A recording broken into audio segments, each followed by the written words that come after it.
শ্রাবণ মাসের তৃতীয় সোমবারে বাবা ভোলেনাথের দর্শনের সৌভাগ্য হয়েছিল ভীমাশঙ্কর জ্যোতির্লিঙ্গে। এটা ছিল একটা one day Pune to Bhimashankar trip. চলুন দেখাই everything I ate at this trip.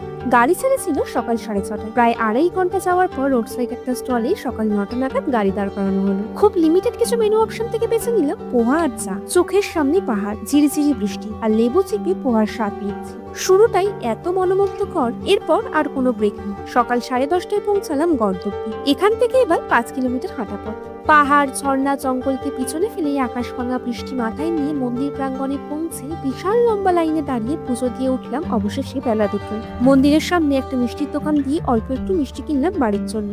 মন্দির চত্বর থেকে বেরিয়ে একটা ছোট্ট স্টল দিয়ে প্রথমেই খেয়ে নিলাম বড়াপাও। এবার আবার 5 কিলোমিটার হেঁটে পার্কিং পয়েন্টে ফেরার পালা। সামনে তখন ঘন কুয়াশা, ভিজিবিলিটি প্রায় 0, মাঝে মাঝেই বৃষ্টি নামছে। এইরকম পরিবেশে ভুট্টা খাওয়ার মজাই আলাদা। তাই নিয়ে নিলাম 1 প্লেট বয়েলড কর্ন। গায়ে রেনকোট, পা মাথা মিলিয়ে প্রায় অর্ধেক ভেজা। ঠান্ডা ঝোড়ো হাওয়া আর সাথে বৃষ্টি। ঠান্ডায় কাঁপছি আর আগুনের সামনে দাঁড়িয়ে ভুট্টা খাচ্ছি। পাশের একটা স্টল থেকে 1 কাপ চাও খেয়েছি।